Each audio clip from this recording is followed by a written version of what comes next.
이제 오늘 계속해서 두 번째 묵시 21번째 시간 살펴보도록 그렇게 하시죠. 이제 오늘 첫 번째는 이제 지금 저희가 그 두 번째 묵시 마지막 부분을 길게 지금 살펴보고 있는데요.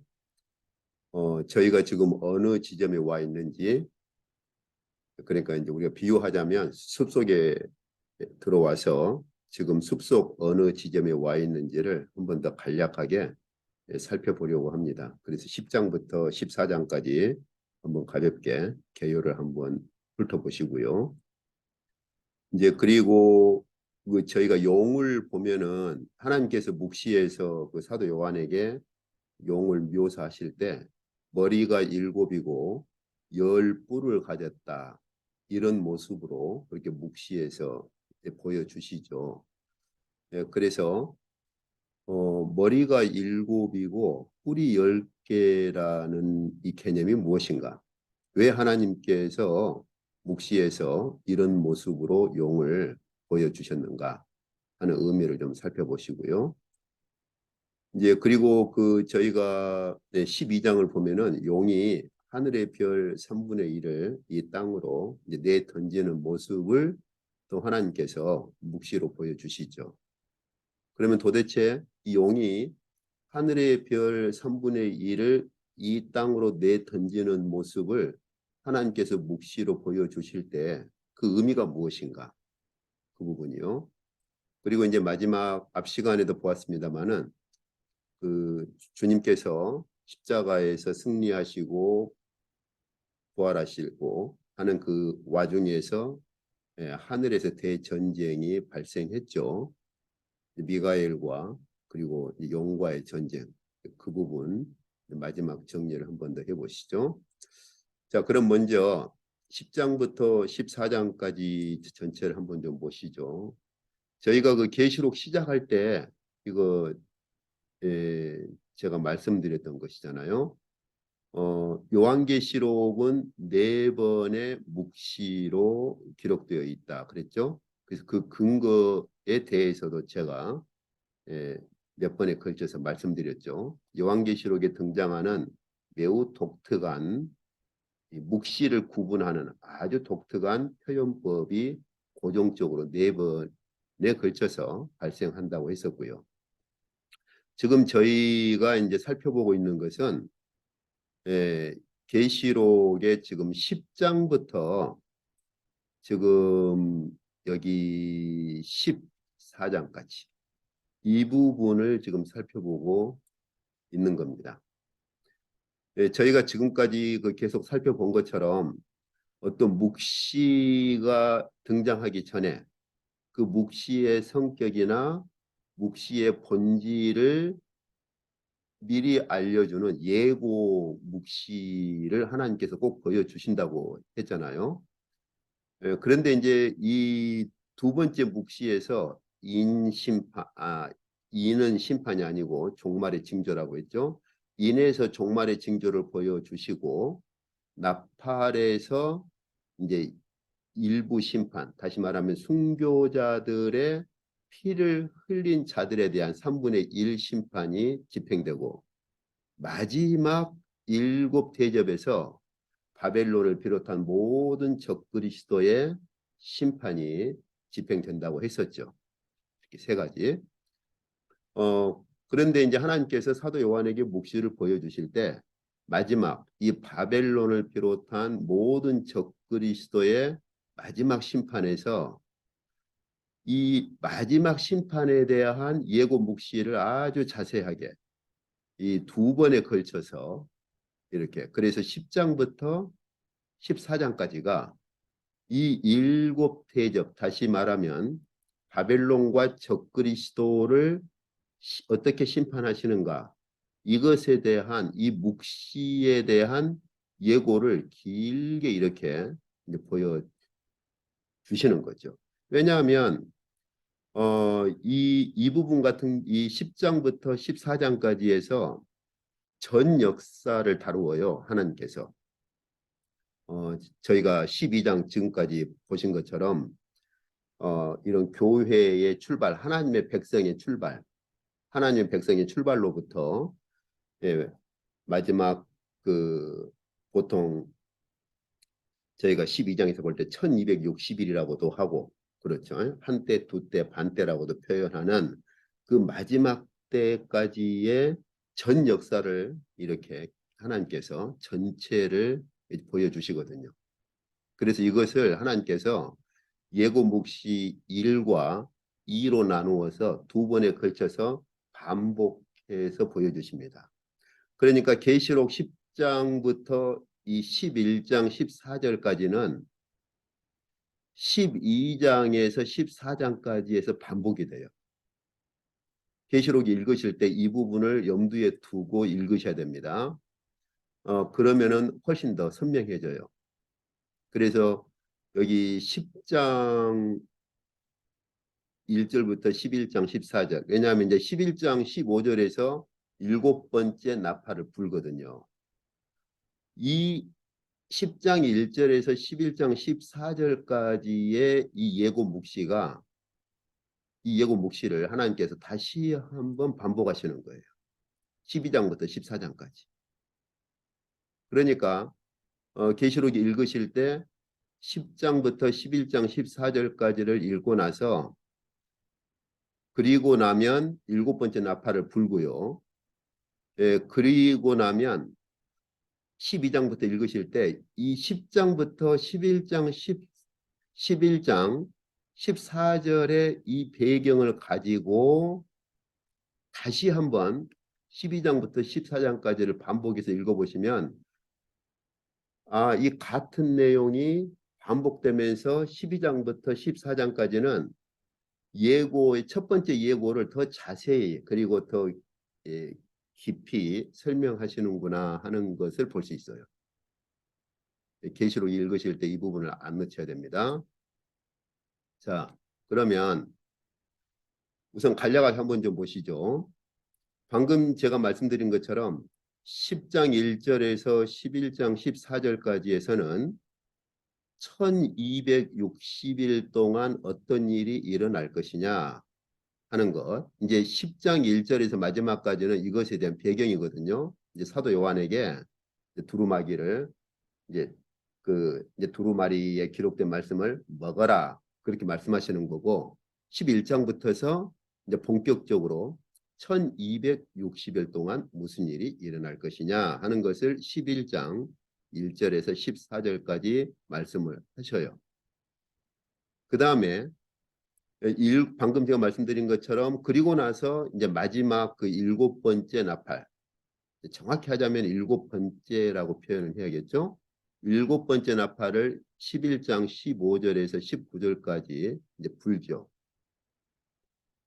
이제 그 핵심이 이제 하나님 나라 선포하고 그 다음에 땅을 망하게 하는 자들을 이제 멸망시키실 때가 되었습니다. 이렇게 이제 그 하늘에서 그 음성이 이제 들려 나오죠. 그래서 키워드는 두 가지예요. 드디어 하나님 나라가 완성되었다고 하는 것. 일곱 번째 나팔을 부니까 그 전에는 그런 그 하늘에서의 그러한 소리가 들려오지 않죠. 근데 일곱 번째 나팔은 결국 일곱 대접 심판으로 이어지기 때문에 이 일곱 대접 심판을 집행하시면 드디어 하나님 나라가 완성되고 두 번째는 드디어 최종 심판, 땅을 망하게 하는 자들을 멸망시키실 때가 되었습니다. 이러한 음성이 하늘에서 들려오지요. 그래서 이 두 가지가 방금 제가 말씀드린 것처럼 이 일곱 번째 나팔을 불고 나서 다시 이것을 12장부터 14장까지에서 다시 이 부분을 더 자세하게 반복해서 또 한 번 예고 묵시를 다시 한번 반복해서 보여주시는 거예요. 그러니까 저희가 이 계시록을 읽을 때 하나님께서 사도 요한에게 묵시를 보여주실 때 어디에 지금 초점을 맞추고 있는지를 볼 수 있겠죠. 그렇죠. 네, 바로 10장부터 14장까지 이 부분에서 하나님께서 상당한 그 초점을 맞추고 사도 요한에게 묵시를 보여주셨다는 걸 볼 수가 있죠. 그러면 1260일 동안 일어날 일을 더 자세히 도대체 1260일이라고 하는 그 마지막 기간에 어떤 일이 발생하느냐, 이것을 더 자세히 이제 12장부터서 말씀을 하시고 그 묵시를 보여주시는 거죠. 그래서 저희가 지금까지 본 것처럼 12장에 보면은 용이 쫓겨나지요. 쫓겨나서 13장부터 1260일 동안 어떻게 핍박을 할 것인가. 그렇죠? 그래서 13장 1절에서 10절까지에서는 바다에서 나오는 첫 번째 짐승, 용이 첫 번째 짐승을 바다로부터 나오게 해가지고 첫 번째 짐승을 세웁니다. 그 다음에 13장 11절에서 18절까지를 보시면은 바다만이 아니라 땅에서도 짐승을 나오게 해서 두 번째 짐승을 세워요. 그런데 이제 이게 뒤에 가보시면은 이 두 번째 짐승을 두 번째 짐승의 특성을 어떻게 말하느냐, 거짓 선지자라고 그렇게 불러요. 그러니까 땅에서 나오는 둘째 짐승은 짐승에게 속해서 거짓 선지자 역할을 하는 짐승입니다. 자, 그리고 나면은 13장에서 14만 구속받은 14만 4천이 승리의 찬가를 하늘에서 부르죠. 그리고 나면 마지막 14장 이제 14절에서 20절까지 해서 인자 되신 예수께서 마지막 추수를 집행하십니다. 그래서 저희가 그 14장 15절 16절을 보시면은 당신의 낫을 휘둘러 거두소서 땅의 곡식에 다 익어서 추수할 때 거둘 때가 되었습니다. 그러니까 구름 위에 앉으신 인자께서 낫을 땅에 휘둘러서 추수를 하는 그 묵시를 하나님께서 보여주시죠. 이것의 시작이 언제입니까? 주님께서 제자들을 뽑으신 목적이 몇 가지 있는데 그 중에 하나가 마태복음에 보면은 땅이 그 밭이 휘어져서 다시 말하면 곡식이 다 익어서 추수할 때가 되지 않았냐? 추수꾼을 보내달라고 해라. 그게 제자들을 뽑으신 배경에 깔려 있는 거예요. 그러니까 마지막 종말의 추수를 주님께서 이 땅에 오셔서 제자들을 부르심으로 시작을 하셨는데 그 추수의 마지막 완성을 이제 바벨론 심판에서 집행하시는 것이죠. 그래서 10장부터 14장까지가 이런 구조로 되어 있습니다. 계시록을 읽으실 때 10장부터 14장까지를 꼭 한 묶음으로 중간에 일곱째 나팔을 부는 것만 빼면 11장 15절에서 19절 이 부분만 빼면 10장 1절부터 11장 14절 그리고 12장부터 14장은 대접 심판이 어떤 심판이냐를 미리 보여주는 그러한 예고 묵시라는 걸 저희가 알 수 있죠. 뒤에 또 본문 진행할 때 다시 한 번 더 살펴보도록 하겠습니다. 자, 그러면 저희가 방금 본 것 중에 이제 여기서 보시면 용이 하나님께서 용을 묵시해서 묘사하실 때 7머리가 있고 뿔이 10개가 있는 모습으로 묘사를 하시거든요. 그런 모습으로 묵시해서 사도 요한에게 보여주시거든요. 그럼 도대체 하나님께서 이 용을 묵시해서 이런 모습으로 묘사를 하실 때 왜 이런 모습으로 하셨을까? 7머리와 10뿔 어떤 의미가 있을까? 이제 그 부분을 조금 보시죠. 먼저 저희가 이 두 가지 개념이 복합되어 있다는 걸 생각을 해야 됩니다. 용이라는 짐승하고 그다음 두 번째는 그 용이라는 짐승이 머리를 7개를 가지고 있고 뿔은 10개를 가지고 있다는 것이죠. 그러니까 이걸 아마 우리가 그림으로 그린다면 상당히 좀 쉽지가 않죠. 차라리 머리가 7개고 뿔도 7개다 그러면은 각 머리 하나에다가 뿔 하나씩을 그리면 될 건데 어떤 머리는 뿔이 1개가 아니라 2개가 될 수도 있는 거고 어떤 머리는 뿔이 하나가 될 수도 있겠죠. 근데 어쨌든 분명한 건 여기서 두 개념이 복합되어 있어요. 하나는 용이라는 짐승, 그다음에 또 하나는 7머리와 10뿔을 가지고 있는 그 두 개념이 복합되어 있는데 먼저 저희가 용에 대한 개념을 좀 보시죠. 이 용이라는 짐승의 개념이 그 출발했던 그 첫 번째 용이라는 짐승을 적용했던 대상이 누구냐? 맨 첫 대상이 이집트입니다. 이제 출애굽 당시. 그래서 바로가 하나님을 대적하고 이스라엘 백성을 대적했던 이집트를 예, 용으로 그렇게 적용을 하지요. 그래서 여기 보시면 이사야서에도 시편에도 있어요. 시편에도 있고 이사야서에도 있고 그런데 여기서 보면은 여기 여호와의 팔이여 깨소서 그러면서 능력을 베푸소서 옛날 옛 시대에 깨뜨려 버리신 것 같이 그렇게 하십시오라고 하면서 용을 찌르신 이가 바로 주님 아니십니까? 그러면서 이 용을 어떤 배경에서 말을 하느냐? 바다를 넓고 깊은 물을 말리시고 바다 깊은 곳에 길을 내어 구속받은 자들을 건너게 하신 이가 주님 아니십니까? 이렇게요. 그러니까 지금 출애굽의 배경을 가지고 호소를 하는 거예요. 그런데 이때 출애굽의 배경을 가지고 호소를 할 때 하나님께서 그 바다 가운데에 용을 수장시키셨지 않습니까? 그런 그 출애굽의 배경에서 용을 하나님께서 이렇게 찔러버리지 않으셨습니까? 이때 용은 이집트를 가리키는 것입니다. 참고로 구원, 구속이라는 말도 그 가장 먼저 그 적용되기 시작한 게 바로 출애굽 때입니다. 저희가 그 개념을 잘 이해를 해야 돼요.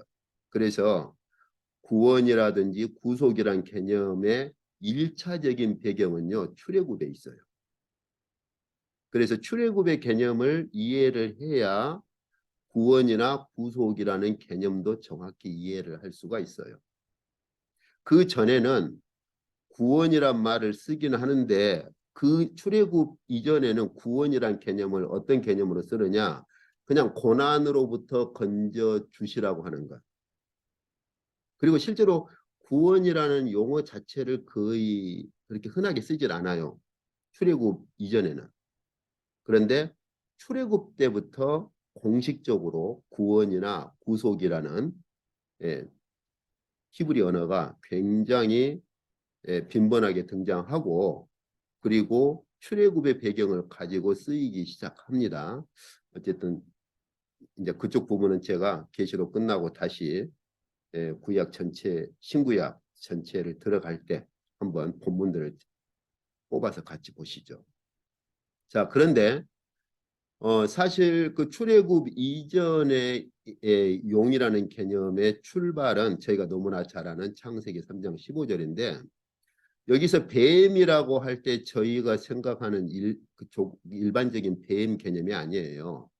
여기서 뱀이라고 하는 단어는 아주 그 용과도 같은 어마어마한 큰 그 뱀이라는 개념인데 이게 사실은 이제 용으로도 뒤에 이렇게 대치가 될 수 있는 그런 개념이죠. 그래서 이미 창세기 때부터 여기 하나님께서 뱀을 저주하실 때 내가 너와 여자와 원수가 되게 하고 이렇게 되어 있는데 히브리 본문에서는 더 정확한 직역은 뱀 너하고 여자 사이에 적대감을 세워두겠다. 적대심을 내가 세워두겠다. 그리고 너만이 아니라 여자 네 후손, 이 뱀 네 후손과 여자의 후손 사이에도 적대심을 내가 세워두겠다. 이게 이제 히브리 본문의 지격입니다. 예, 그래서 이후부터 여인의 후손을 괴롭히는 자들을 이제 뱀의 후손이자 용으로 그렇게 이제 보기 시작한 거죠. 그런데 이제 이집트 같은 경우는 개인적으로 괴롭히는 그러한 개인이 아니고 국가적 차원에서 국가 차원에서 하나님의 백성을 이런 공식적으로 공개적으로 혹은 글쎄 이제 뭐라고 표현해야 될지 모르겠어요. 그래서 국가적 차원에서 하나님의 백성을 괴롭히고 하나님을 대적한 거죠. 이랬을 때 이집트를 용으로 그렇게 본 겁니다.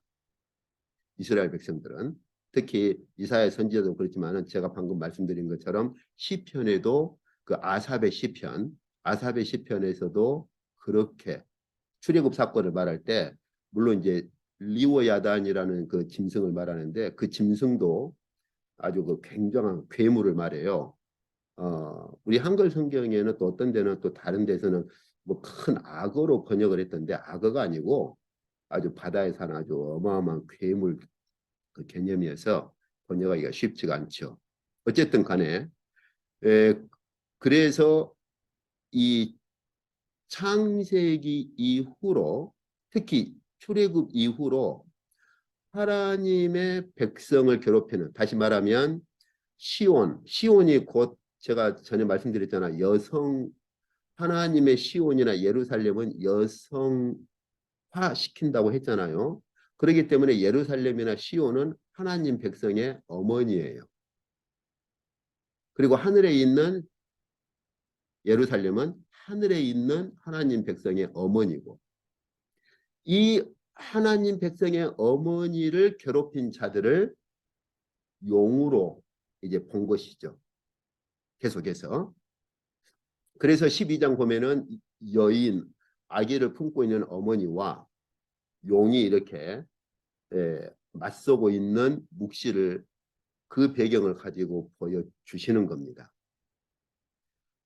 그래서 이제는 이집트만이 아니라 하나님의 백성을 괴롭히는 국가들이라든지 이런 대상들을 용으로 그렇게 보기 시작한 것이죠.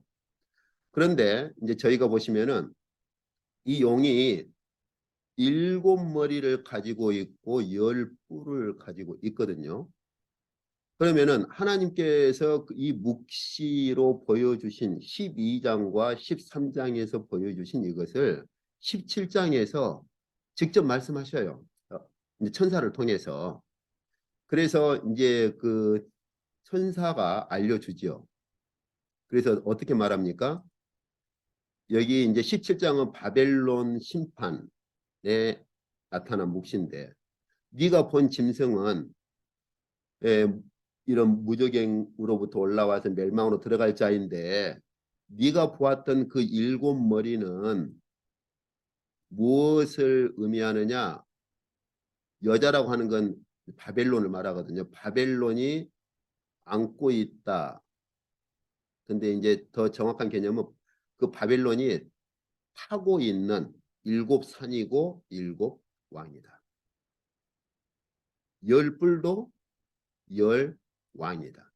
다시 말하면 짐승이 7머리가 있고 10뿔이 있다는 말은 그 짐승이 세상의 왕들을 이렇게 부리고 있는 거죠. 그래서 그 다니엘서에서도 하나님께서 똑같은 묵시를 보여주셔요.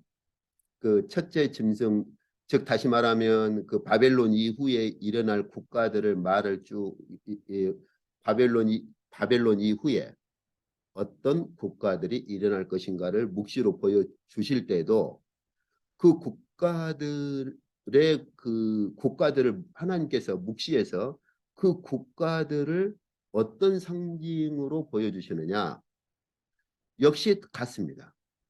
그래서 그 넷째 국가에 보면은 그 네 번째 일으키실 하나님께서 네 번째 일으키실 그 국가가 10개의 뿔을 가지고 있는데 이것을 바로 다니엘에게 다시 해석해 주실 때 그 네 번째 국가가 가지고 있는 10개의 뿔은 그 나라에서 일어날 열 왕을 의미한다.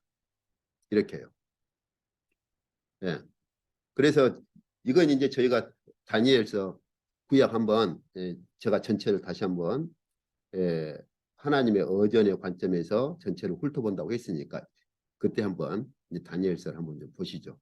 자, 그래서 어쨌든 같은 상징을 하나님께서 다니엘에게 보여주신 묵시에서도 또 사도 요한에게 보여주신 묵시에서도 같은 상징적인 그러한 모습을 묵시에서 보여주시는데 근본적으로 뿔이라고 하는 것은 구약 꼭 그 이런 이방 국가만이 아니라 이스라엘에서도 뿔은 고대 세계에서 어떤 힘과 권력, 파워 이런 것들을 의미하죠.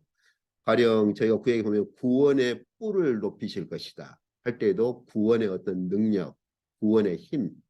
그래서 고대 세계에서 뿔이라고 하는 것은 어떤 힘과 능력과 파워를 상징을 하는데 특히 하나님께서 이런 그 적그리스도가 거느리고 있는 이러한 그 권력 그리고 하나님께서 다니엘에게 보여주실 때 어떤 나라가 가지고 있는 권력을 이렇게 상징으로 묵시해서 보여주실 때 그런 왕의 권력, 왕의 그런 파워를 뿔로 이렇게 보여주시는 것이죠.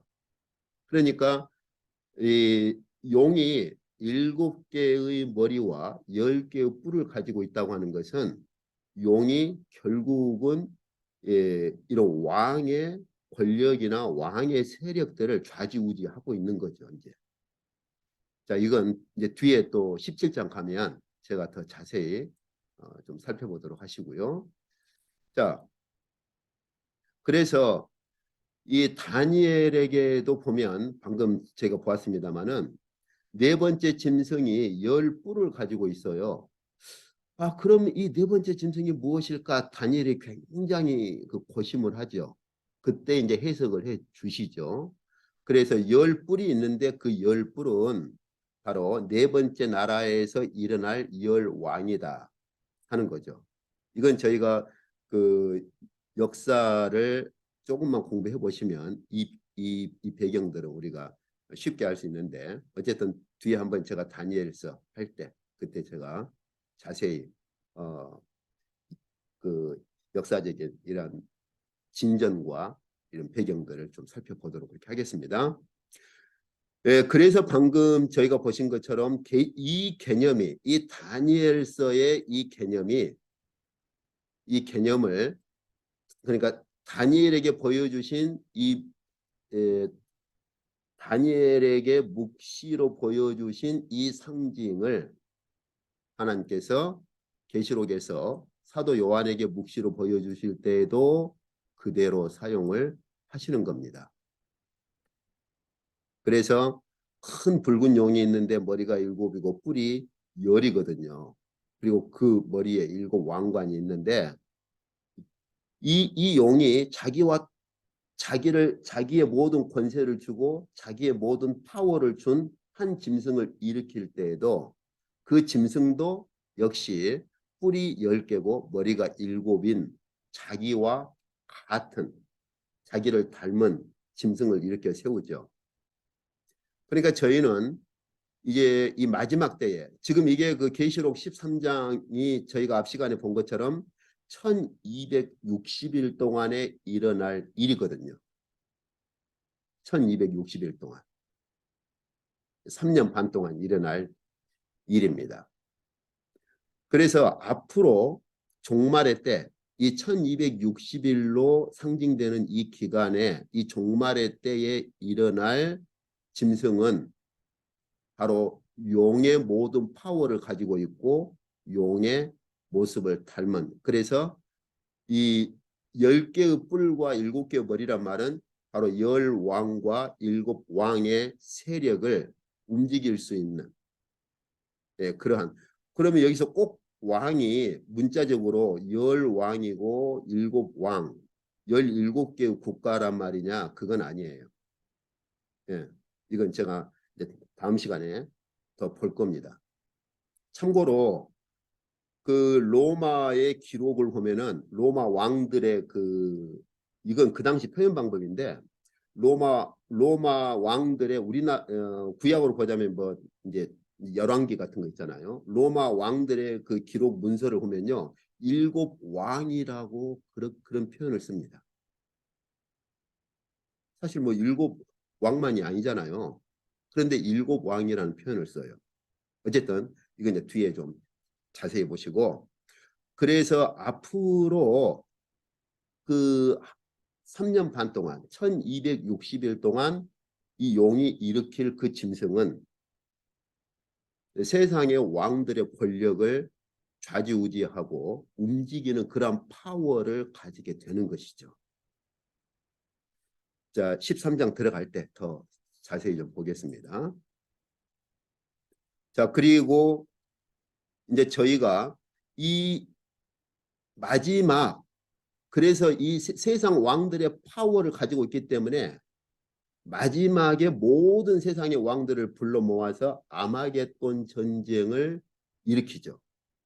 그래서 저희가 그 계시록 여기 16장에 보시면 이제 두 번째 묵시의 결론이죠, 이게. 이제 결론이라기보다 마지막 부분입니다.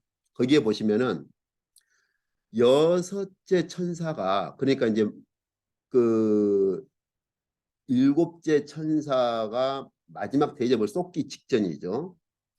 여섯째 천사가요. 그 대접을 어디에? 유브라데 강에 쏟거든요. 그러니까요. 유브라데 강물이 이제 말라버려요. 그러니까 어떤 일이 생기느냐? 동방이라는 것은 너무 집착하지 마시고 세상의 왕들이 이제는 이 강물이 말라버리니까 세상의 왕들이 전부 다 와서 집합을 할 수 있는 여건을 형성시켜버리는 거예요. 그래서 그런 길들이 이제 예비가 되니까 새 더러운 영. 그래서 첫 번째는 용의 입에서 나오는 더러운 영. 두 번째는 짐승의 입에서 나오는 더러운 영. 세 번째 거짓 선지자가 아까 저희가 보았던 용이 두 번째 일으키는 두 번째 짐승을 이제는 여기서는 거짓 선지자라고 하는 겁니다. 13장 첫 번째 짐승과 두 번째 짐승이에요. 그래서 이 용과 짐승과 거짓 선지자의 입에서 더러운 영 혹은 귀신의 영이 나와서 왕들에게 갑니다.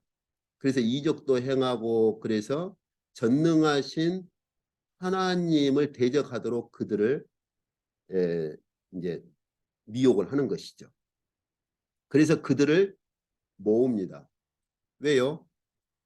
묵시에서 보니까 하나님께서 여섯째 천사에게 대접을 쏟도록 해가지고 유브라데 강을 마르게 해버리거든요. 그러니까 이제 이런 그 용과 짐승과 거짓 선지자 입에서 더러운 귀신의 영이 왕들에게 가서 그들에게 이적도 행하고 해서 미혹해가지고 전부 다 모으죠. 그렇게 해서 하나님과의 마지막 대전쟁을 일으킬 준비를 하는데 그것을 아마겟돈이라 하는 곳으로 불러 모으기 때문에 이름을 그렇게 붙이는 겁니다. 여기 유브라데 하나님께서 묵시해서 유브라데 강을 보여주시는 건요. 이 유브라데 강은 심판의 장소예요. 그래서 유브라데 강이 마르기 전에는 그 하나님의 심판이 집행되고 있어서 왕들이 건너오지를 못하는데 이걸 하나님께서 여섯째 천사에게 대접을 쏟도록 해가지고 그 강물을 말려버리시는 거죠. 다시 말하면 이런 그 용과 짐승과 거짓 선지자에게 미혹당하는 모든 만국을 한 곳으로 불러 모을 수 있도록 허락을 해버리시고 그래서 마지막 추수를 집행해버리시는 거예요. 그렇게 해서.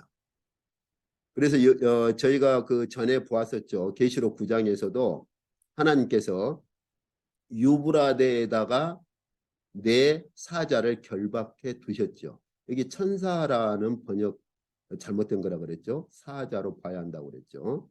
이것은 뭐 저만이 아니라 뭐 퀘스터라든지 다른 계시록에 그래도 조금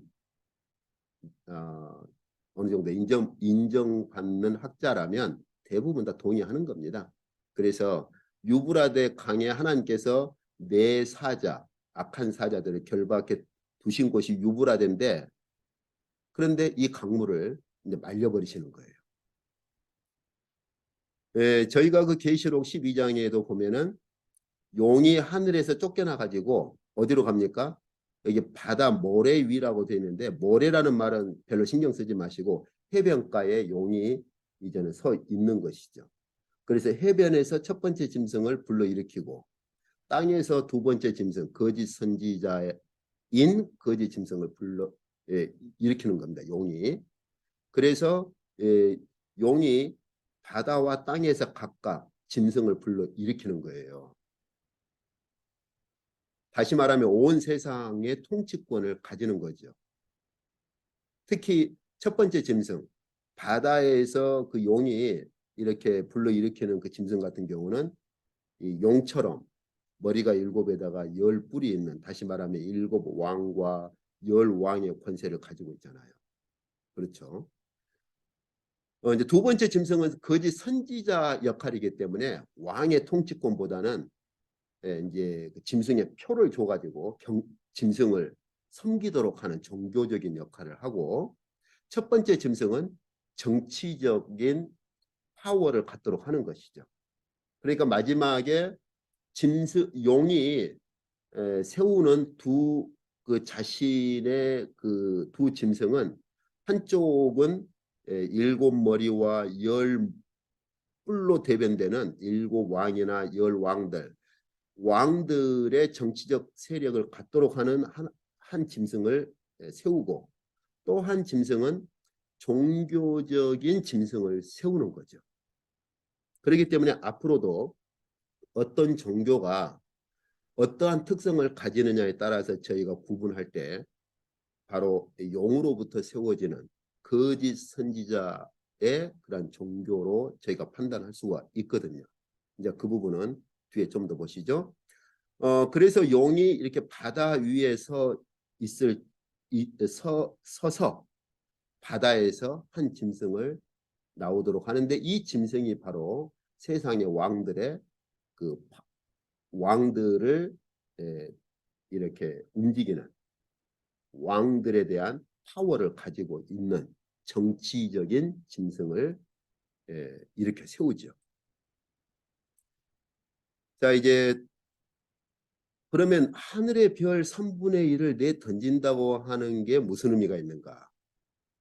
그 저희가 12장에 보면은 이 용이 하늘에서 그 어느 정도의 파워를 가지고 있느냐, 미가엘과 그 싸울 때 하늘의 별 3분의 1을 끌어다가 땅으로 내 던져버린다, 그런 본문이 있죠. 그래서 그 개념이 무엇이, 도대체 하나님께서 왜 묵시에서 용이 하늘의 별 3분의 1을 끌어다가 땅으로 내 던져버리는 이 묵시를 보여주셨을까? 그 의미가 무엇일까? 그럴 때 먼저 저희는 별이라는, 하나님께서 묵시에서 사용하시는 별이라는 개념이 무엇인가? 이것부터 정확히 이해를 해야 합니다. 저희가 그 다니엘서를 보시면은 마지막 때에 다니엘서 12장 1절부터 보시면은 이제 마지막 때에 일어날 일을 하나님께서 묵시로 보여주시면서, 하나님의 백성들이 마지막 때에는 궁창의 빛처럼 그리고 별처럼 그렇게 빛날 것이다 라고 이렇게 다니엘에게 보여주신 묵시에서 말씀을 하시죠.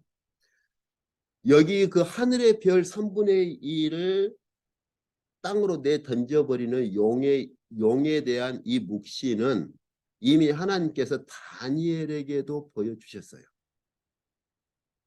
그러니까 하나님께서 이미 다니엘에게 보여주신 이 묵시를 계시록에서 다시 사용을 하신 겁니다.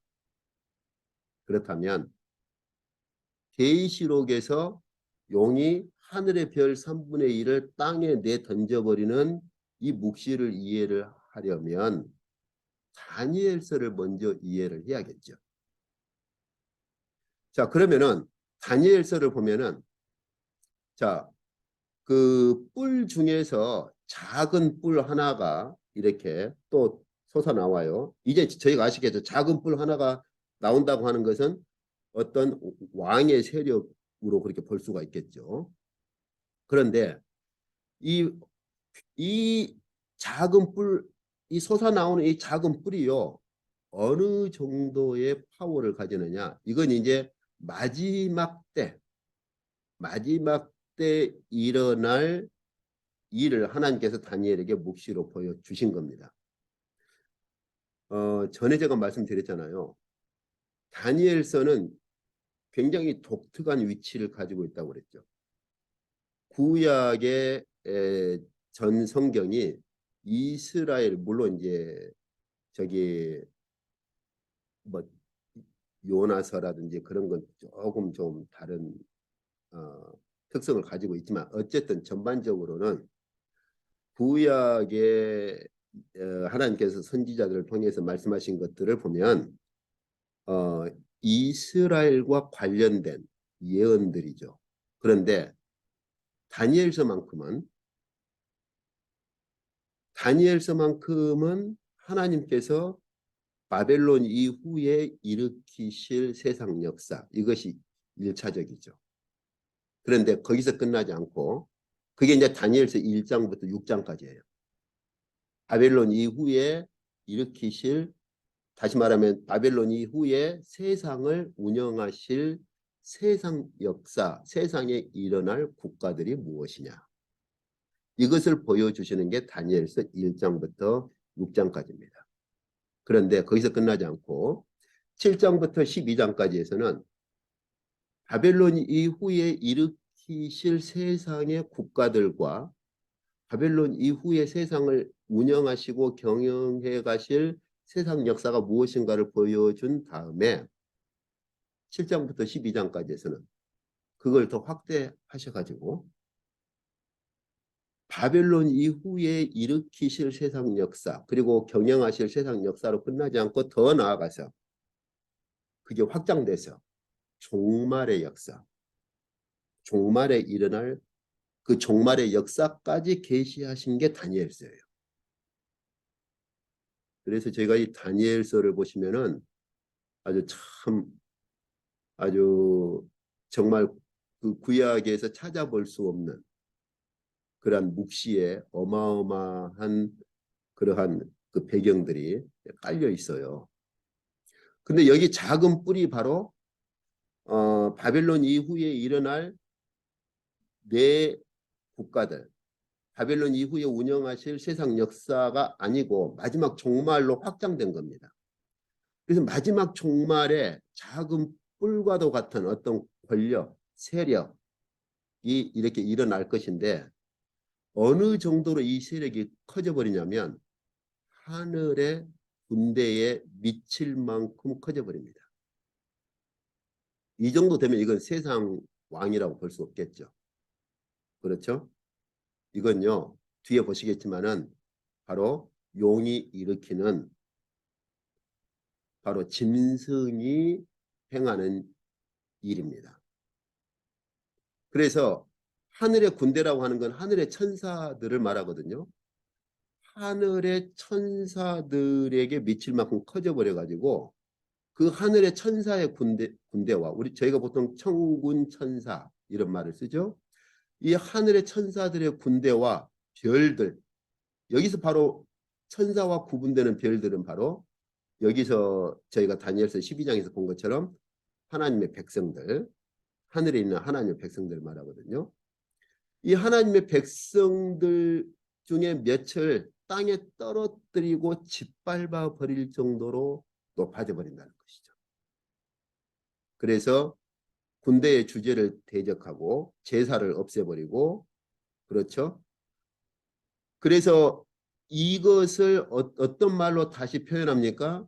다니엘서 그 8장 13절에 보면은 매일 드리는 제사와 망하게 하는 죄악에 대한 일, 송소 그리고 하나님의 백성이 내어 준 바 되어서 짓밟히는 일이 어느 때까지 갈 것이냐 이렇게. 그러니까 다시 말하면 별을 땅으로 떨어뜨린다는 말은 하나님의 백성이 이런 짐승이나 적그리스도에게 내어준 바 되어서 짓밟히는 것을 하늘의 묵시에서 보여주실 때 바로 하늘의 별이 별 일부가 떨어지는 것으로 이렇게 보여주시는 거예요. 그리고 이것을 다시 하나님께서 반복해서 말씀하실 때 하나님의 백성이 바로 이런 적그리스도의 손에 내어준 바 되어서 짓밟히는 것으로 이렇게 말씀을 하시는 겁니다. 그래서 저희가 그 계시록 12장에서도 마찬가지죠. 용이 하늘의 별 3분의 1을 내던져버리는 그 묵시를 보여주시는 것은 하나님의 백성이 이렇게 짓밟히고 고통당하게 되는 것, 이것을 묵시로 보여주시는 거예요. 왜냐하면 사도 요한이 요한계시록 기록할 당시에 로마 아래 짓밟히고 있었으니까. 그래서 콘스탄틴 황제 때 비록 그 로마에 국교화되었을지라도 사도 요한이 요한계시록을 기록할 당시에는 로마에 짓밟히고 있었기 때문에 로마가 그 역할을 하는 동안은 용의 역할로 본 것이죠. 그래서 용 아래에서 짓밟히는 것으로 그렇게요. 자, 그래서 어느 정도로 짓밟힙니까? 창세 이래로 그때까지 없었던 환란, 이러한 정도의 환란이 있을 것으로. 그래서 이것은 결국 어디로까지 확장됩니까? 종말로 확장되는 것이죠. 종말에 일어날 마지막 대환란. 그래서 주님께서도 바로 이 다니엘서 말씀을 인용하면서 멸망에 가증한 것이 거룩한 것에 선 것을 보면 그때는 큰 환란이 있을 것이라는 걸 알아라. 근데 어느 정도 환란이냐? 창세로부터 지금까지 정말 이런 환란은 없었을 정도의 대환란이 있을 것이다. 이렇게요. 그 실제로 제가 전에 중간중간 언급했지만은 조세푸스가 쓴 그러한 그 유대의 역사, 제가 지난번에 한국 가서 보니까 한글로도 이제는 번역이 됐어요. 그 책이. 예, 한번 꼭 그 책을 사가지고 좀 읽어보시기 바랍니다. 로마가 예루살렘을 그 주후 70년에 완전히 포위를 해버렸을 때 이 공격을 하지 않고 완전히 포위를 해가지고 뭐 우리가 흔히 하는 말로 쥐새끼 한 마리 빠져나갈 수 없도록 완전히 포위를 해버립니다. 그러니까 어떻게 되겠어요? 예루살렘 안에서 완전히 물도 끊어지고 기근, 흉년 아주 어마어마한 그런 상황이 벌어져 버려요. 근데 그 먼저 조세푸스가 거래를 하죠. 자기를 이제 내 보내 줄 것을 이제 거래를 하고 어쨌든 이제 그런 것들은 복잡한 이야기니까 어쨌든 그래서 이제 조세푸스가 제사장이자 유대교 역사가죠. 그래서 빠져나가서 그 당시 상황을 기록한 거예요. 꼭 그 당시 상황만이 아니라 유대교 역사를 쭉 기록을 한 건데 거기에 보면 완전히 물도 끊어져 버리고 식량도 끊어져 버리니까 흉년만이 아니라 정말 근데 그때 그 그리스도인들은 그것이 주님께서 말씀하신 큰 환란으로 이해를 하고서 미리서 로마 군대가 완전한 포위를 하기 전에 중간에 포위를 하고 있는 와중에 중간에 그리스도인들은 다 피신을 해버립니다. 이제 빠져나가 버려요. 다. 주님이 말씀하신 이 마지막 종말 때로 이해를 하고, 그런데 유대인들은 거기에 남아 있어가지고 결국은 그 주님께서 말씀하신 것처럼 사랑이 완전히 식어져 버리고 서로 간에 대적을 해요. 심지어 자식이 아버지를, 아버지가 자식을. 그리고 제가 전에 간단한 사례를 말씀드렸잖아요.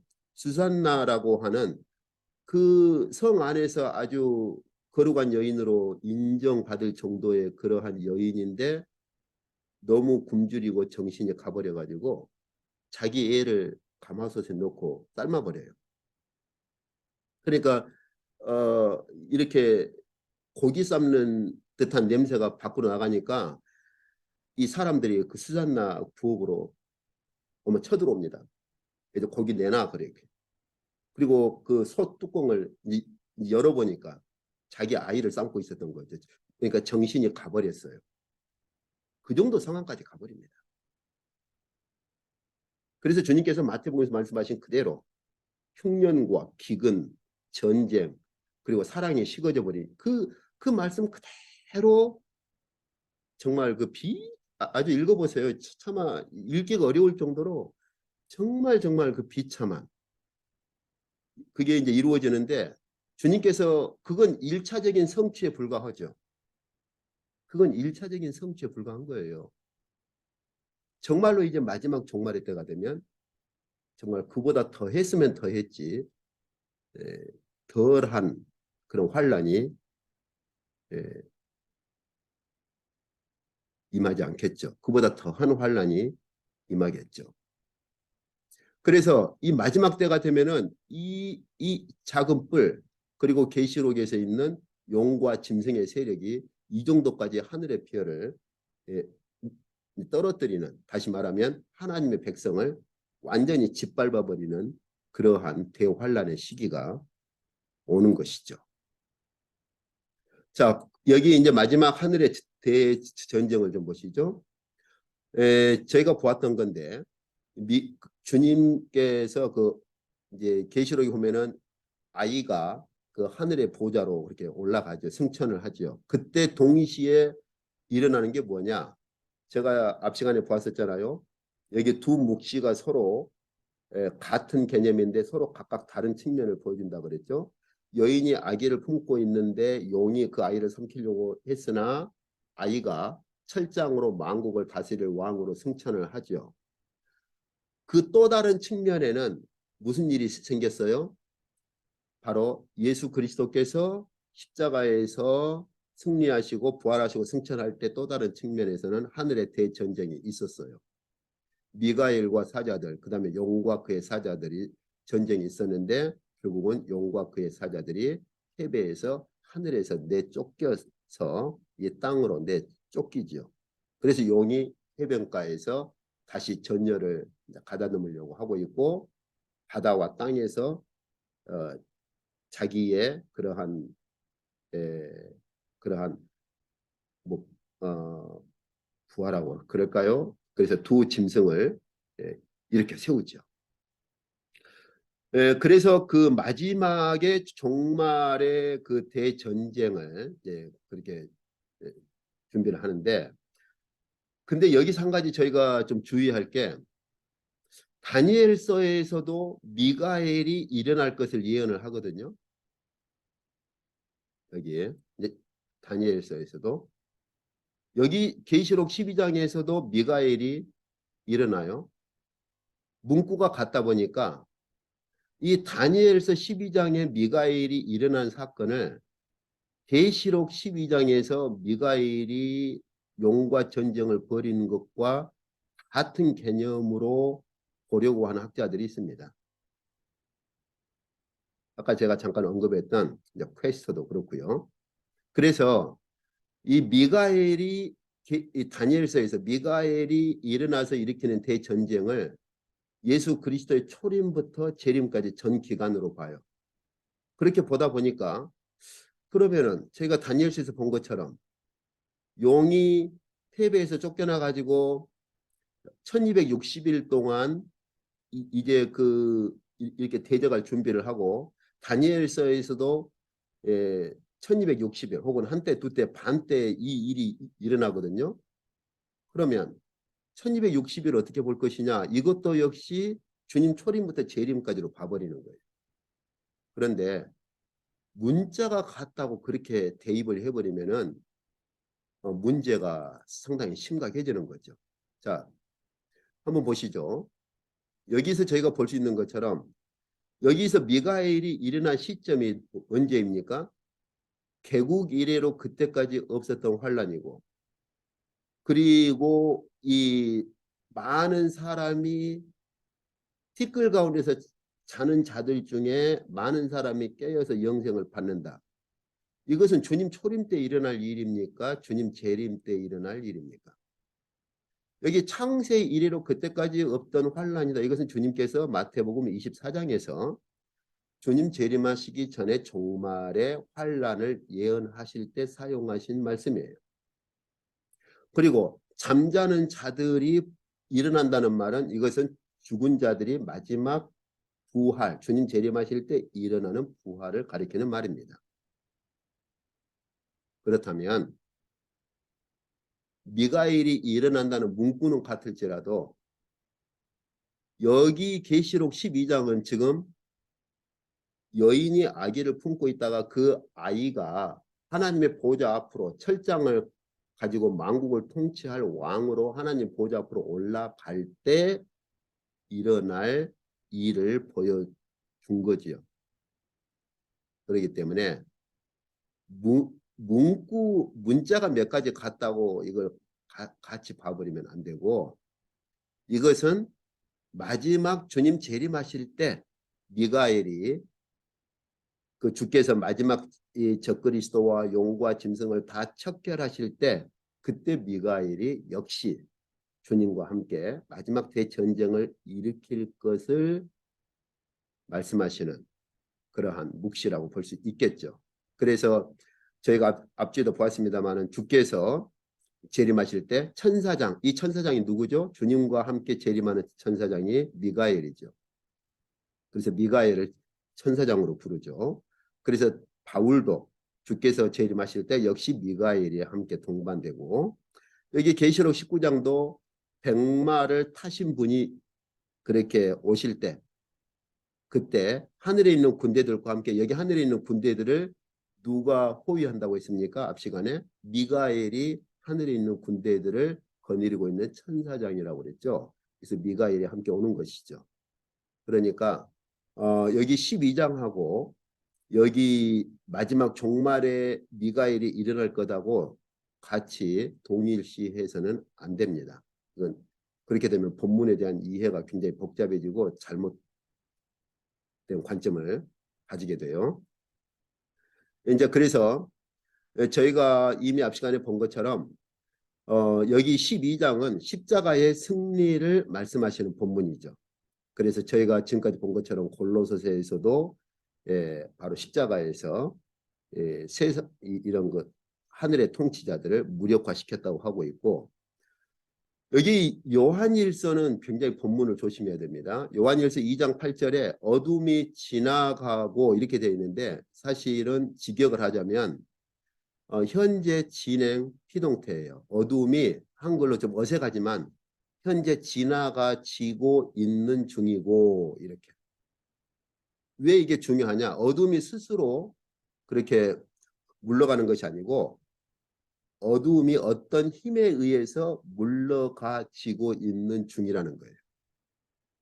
왜요? 하늘의 전쟁에서 이미 패배했으니까. 이 땅에서 어두움은 지금 계속 물러가지고 있는 중이에요. 예. 그래서 NIV 같은 경우는 번역을 진행형으로 했는데 이것도 약간 아쉬워요.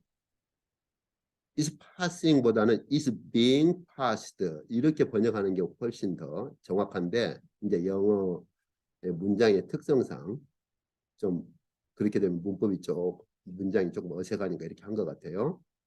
그래서 여기서 사도 요한이 말하고 있는 것처럼 이미 어둠의 세력은 지금 어떤 힘에 의해서 물러가지고 있는 중입니다. 주님 재림하실 때 완전히 끝나버릴 거예요. 그리고 저희가 한 가지 더 봐야 할 것이, 하나님께서 하늘과 땅을 이렇게 뒤흔들어 버리신다고 하는 이게 바로 예수 그리스도께서 십자가에서 승리했다고 하는 또 하나의 그 뭐라고 그럴까요? 또 하나의 그러한 그 예수 그리스도께서 십자가 승리했다고 하는 것을 보여주는 거예요. 그래서 저희가 마태복음 보면은 성소 휘장이 찢겨질 뿐만 아니라 땅이 여기 진동하고라고 되어 있는데 단순히 진동 정도가 아니라 완전히 지진처럼 그다음에 바위가 이렇게 갈라져 버린 거예요. 이 골고다라고 하는 말이 해골이란 뜻이 있는데 이 골고다가 바위산입니다. 바위산. 근데 모양이 멀리서 보면은 해골의 그러한 모양과 같아서 그 해골이라고 하는 뜻의 골고다라고 이렇게 부르는데 그 바위산이 완전히 이렇게 지진처럼 이렇게 갈라져 버리면서 바위가 막 갈라져 버렸던 거예요. 이거 머릿속으로 한번 그려보세요. 아주 어마어마한 일입니다. 그런데 이미 학개서에서 하나님께서 만군의 여호와께서 말씀하시기를 내가 하늘과 땅과 바다와 육지를 여기 진동이라고 되어 있는데 단순한 진동 정도가 아니라 뒤흔들어 버리실 것이라는 거예요. 이것의 일차적인 성취가 바로 예수님 십자가에서 죽으실 때 이미 이루어진 겁니다. 그래서 학개서에서 하늘과 땅과 바다와 육지를 완전히 흔들어 버리실 것이라고 하는 종말의 심판과 승리를 말씀을 하신 것이 바로 주님의 십자가에서 일차적인 성취로 이루어진 거예요. 그래서 그 해골이라고 부르는 바위산 자체가 완전히 이렇게 지진처럼 갈라져 버리고 바위가 이렇게 여기 바위라고 되는데 본문은 복수예요. 바위들입니다. 바위들이 완전히 막 갈라져 버린 거예요. 그러니 뭐 그 자리에 있었던 자들이 아 이분이야말로 진정으로 하나님의 아들이셨구나라고 그렇게 볼 수 있지 않겠어요. 그래서 히브리서에서도 이 부분을 언급합니다. 히브리 사도에서. 그래서 너희가 다시는 하나님을 거역하지 말아라. 그러면서 하나님께서 내가 이렇게 하늘과 땅을 흔들어 버리실 것이라고 하셨지 않느냐. 이 경고를 하신 이 하나님을 배반하지 말라고 히브리 사도도 이 본문을 가져오는데 여기 진동이라는 말이 계시록에 보면은 하늘의 별들이 무화과 나무가 큰 바람이 불 때 다 흔들려서 이렇게 떨어져 버린다라고 하는 이 비유를 가져올 때 이 흔들린다라는 이 용어와 같은 그리스어예요. 다시 말하면 그 정도로 땅이 완전히 흔들려 버렸다는 거죠. 아주 큰 바람이 불 때 무화과 나무가 정신없이 흔들려 버리는 것처럼 그 당시에 주님 십자가에서 주님께서 돌아가실 당시에 해골이라고 부르는 바위산 자체가 그렇게 완전히 갈라져 버리고 흔들리고 바위들이 쩍쩍 이렇게 바위 단수가 아니라 복수입니다. 바위들이 쩍쩍 갈라져 버렸다는 것이죠. 그것은 바로 하나님께서 학계 선지자에게 말씀하신 일차적인 성취를 예, 그렇게 집행하신 것이고 그것은 곧 뭐냐? 십자가에서 이루신 바로 사탄에 대한 승리를 그걸로 보여주신 것이죠. 예, 오늘 이쪽까지 하도록 하겠습니다.